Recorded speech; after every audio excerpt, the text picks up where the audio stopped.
Hello दोस्तों। आज की कहानी बहुत ही खास होने वाली है। आपने कभी ना कभी भूतों के बारे में सुना होगा। कभी ना कभी हो सकता है आपका भूतों से सामना भी हुआ होगा। तो मैं आपको एक कहानी सुनाने जा रहा हूँ भूत की। आशा करता हूँ ये कहानी आपको पसंद आएगी। तो चलिए शुरू करते हैं। इब्राहिम और हातिम दो दोस्त रहा करते थे एक गांव में। इब्राहिम का एक घर हुआ करता था। हातिम अक्सर उसके घर में आया करता था। उनके घर खाली रहा करते थे। वो दोनों आकर उस घर में टाइम पास किया करते थे, हंसी मजाक करते थे, क्योंकि इब्राहिम का अलग से एक घर था तो उसको इस परेशानी कोई नहीं थी। और इब्राहिम के घर में एक नींबू का पेड़ था। इब्राहिम और हातिम अक्सर आकर आपस में बातचीत किया करते थे, बहुत हंसी मजाक भी किया करते थे। उनका नींबू का पेड़ लगाए हुए कम से कम 3 महीने हो चुके थे। 3 महीने बाद आस्ते आस्ते उसका नींबू का पेड़ काफ़ी बड़ा हो चुका था। तब तक सब कुछ ठीक चल रहा था। पर एक दिन जब हातिम आया उसके घर में तो इब्राहिम उस समय शायद घर पे नहीं था। इब्राहिम को किसी कारण घर से बाहर जाना पड़ा था, इसलिए इब्राहिम उस समय नहीं था। हातिम आकर उसके घर में मस्ती में बैठा हुआ था और अपने फ़ोन को घांट रहा था। तभी उसे अचानक से एक आवाज़ सुनाई देती है।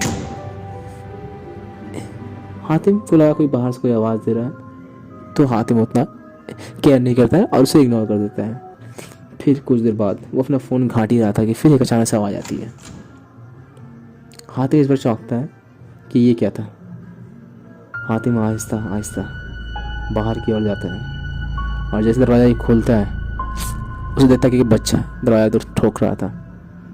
हातिम को लगता था ये मजाक है। वो काफ़ी डर चुका था पर फिर लगा नॉर्मल हो गया। बोला चलो कोई बात नहीं है।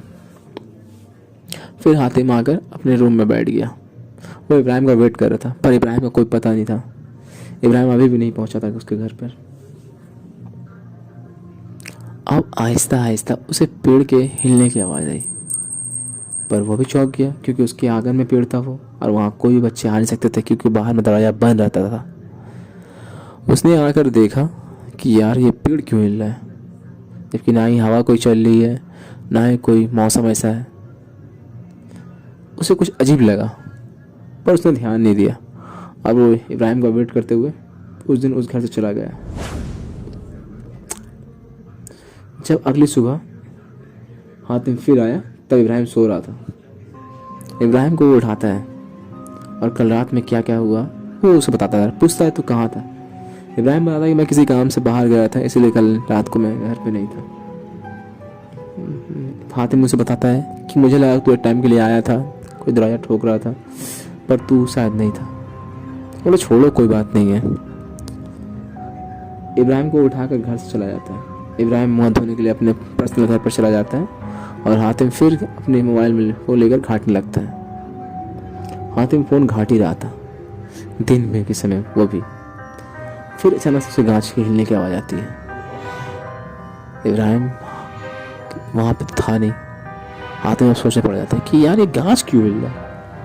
जब जाकर देखता है तो गाछ वाकई में हिल रहा था इस बार।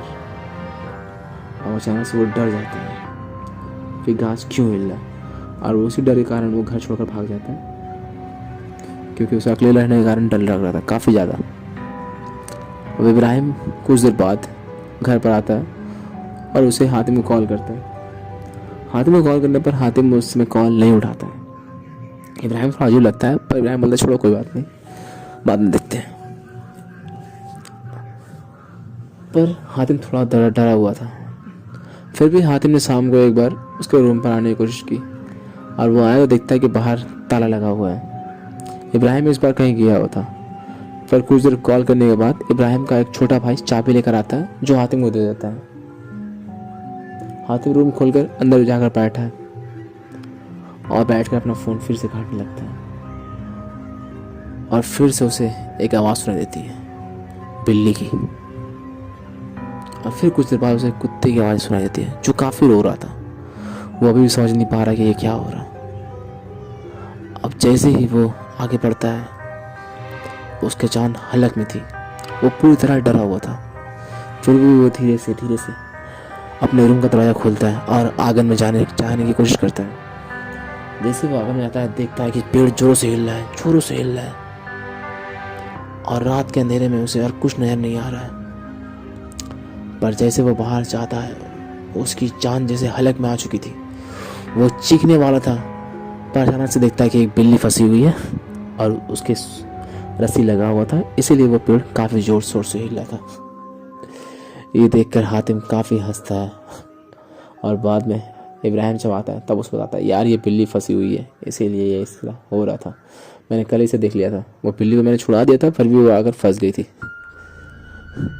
चलो, ये दोनों सोचकर वो काफ़ी हंसने लगते हैं, और आकर लास्ट में हातिम अपने घर चला जाता है, और इब्राहिम आकर मस्ती में अपने घर बैठ जाता है। और फिर कुछ देर बाद इब्राहिम अपना सोने ही वाला था, तभी उसे पेड़ के हिलने की आवाज़ आती है, और जैसे वो सोचा कि नहीं बिल्ली, इस बार बिल्ली हिला रही होगी, पर इस बार बिल्ली